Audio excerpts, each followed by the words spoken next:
ഗംഗോത്രി ഭാഗം 5. ഗംഗ കൈകൾ പിന്നിൽ കെട്ടി റൂമിലൂടെ അങ്ങോട്ടും ഇങ്ങോട്ടും നടന്നു. 40 കോടി രൂപയുടെ കാര്യമാണ്. എബി എങ്ങനെയായിരിക്കും അവരെ കണ്ടത്? മിക്കവാറും എന്തെങ്കിലും പരിപാടിയിൽ പങ്കെടുക്കാൻ പോയതായിരിക്കും. കാർലോസ് നേരിട്ട് വന്നെങ്കിൽ അവൻ്റെ ഒരു രൂപരേഖ തയ്യാറാക്കാമായിരുന്നു. അവൻ്റെ ആളുകളാണ് വന്നതെങ്കിൽ കയ്യിൽ കിട്ടിയ ആളെ ചോദ്യം ചെയ്താൽ മതിയാകും. വീണ്ടും അവൾ മേശയിലിരിക്കുന്ന കവറിലേക്ക് നോക്കി. എത്ര വെറുത്താലും വെറുപ്പ് കാണിച്ചാലും അവൻ വീണ്ടും തൻ്റെ പിന്നാലെയാണ്. ആരെയും പ്രണയിക്കാൻ പറ്റുന്ന ഒരു മാനസികാവസ്ഥയിലല്ല. അത് കേൾക്കുന്നത് പോലും വെറുപ്പാണ്. എന്തിനാ വേണ്ടാത്ത വയ്യാവേലിയൊക്കെ? പുച്ഛത്തോടെ തന്നെ അവൾ ആ കവർ തുറന്നു. അതിലെ ആദ്യത്തെ വരി അവൾ വായിച്ചു. ഒരിക്കലെങ്കിലും ഇതൊന്ന് വായിച്ചു നോക്കണം.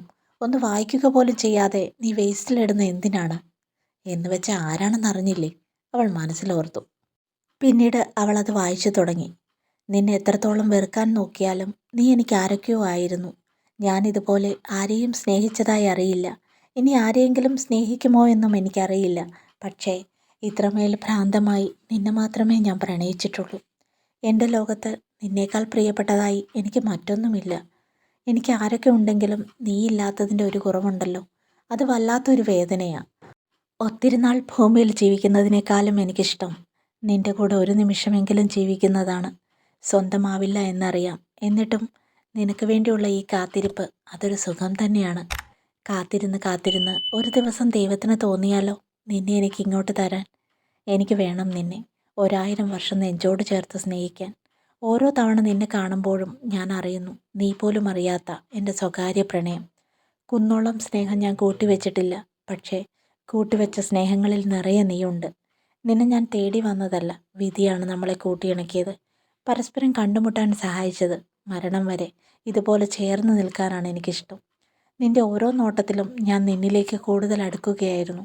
എനിക്ക് എത്ര കിട്ടിയാലും മതിയാവാത്തതൊന്നുണ്ടെങ്കിൽ അത് നിൻ്റെ സ്നേഹമാണ്. നിൻ്റെ മുഖത്ത് ഒരു പുഞ്ചിരി വിരിഞ്ഞാൽ അത് മതി എനിക്ക്. എൻ്റെ അവസാന ശ്വാസം നിലയ്ക്കും വരെ ആ ഒരു പുഞ്ചിരി മാത്രം മതി എനിക്ക്. ഇനിയും ഒരിക്കൽ കൂടി ജനിക്കണമെന്ന ആഗ്രഹമുണ്ട്. നിന്നെ പ്രണയിക്കാൻ കഴിയുമെങ്കിൽ മാത്രം. Love you Ganga. ഇതിൻ്റെ പേരിൽ നീ എന്നെ കൊന്നാലും എനിക്ക് പ്രശ്നമല്ല.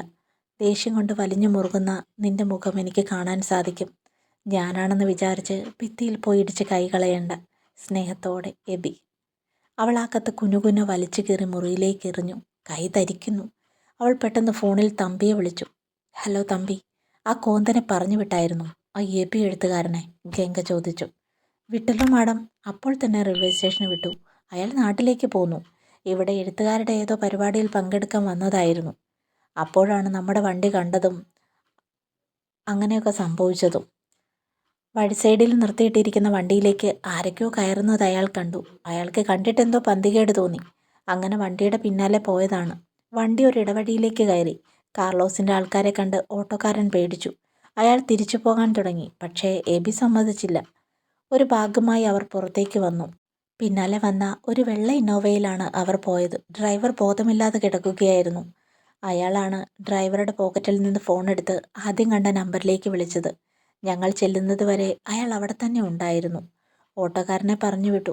അത് കഴിഞ്ഞ് മാഡത്തെ വിളിച്ചു. മാഡം പറഞ്ഞതനുസരിച്ചാണ് അയാളെ നമ്മുടെ സങ്കേതത്തിലേക്ക് കൊണ്ടുപോയത്. 2 ദിവസം തടവിൽ വെച്ച് ഉപദ്രവിച്ചു. എന്നിട്ടും കാറിലുള്ളവരെ പറ്റി അറിയില്ല എന്നാണ് പറഞ്ഞത്. പിന്നീടാണ് ഗംഗയെ കാണണമെന്ന് പറഞ്ഞത്. പാവം, ശരിക്കും നിരപരാധിയായിരുന്നു അല്ലേ മാഡം? തമ്പി ചോദിച്ചു. താനിങ്ങോട്ട് ചോദിക്കാനും പഠിപ്പിക്കാനും വരണ്ട. എന്തായി ക്യാഷിൻ്റെ കാര്യം? ഗംഗ ചോദിച്ചു. ക്യാഷ് കാർലോസിൻ്റെ ആളുകളാണ് ഒളിപ്പിച്ചത്. ഞങ്ങൾ അയാളുടെ കൂടെ പോവുകയാണ്. ക്യാഷ് കിട്ടിയാൽ ഉടൻ തന്നെ ഞാൻ മാഡത്തെ വിളിക്കാം. പിന്നെ നമ്മളെ ചതിച്ചത് വിക്ടറാണ്, തമ്പി പറഞ്ഞു. ഇനി വിക്ടർ വേണ്ട. ഒരാളെ കൂടി അയാൾ ചതിക്കാൻ ഇടയാവരുത്. തീർക്കുന്നതിന് മുമ്പ് കാര്യം പറഞ്ഞേക്കണം. പിന്നെ ഞാൻ പറഞ്ഞ സമയം തീരാൻ ഇനി 30 മിനിറ്റ് കൂടിയുള്ളൂ. അതിനുള്ളിൽ തനിക്ക് കണ്ടുപിടിക്കാൻ കഴിയില്ല എങ്കിൽ ജോലി ഉപേക്ഷിച്ച് പോയേക്കണം. കിട്ടാനുള്ളതൊക്കെ അക്കൗണ്ടിലേക്ക് ഇട്ടേക്കാം, ഗംഗ പറഞ്ഞു. തുടരും.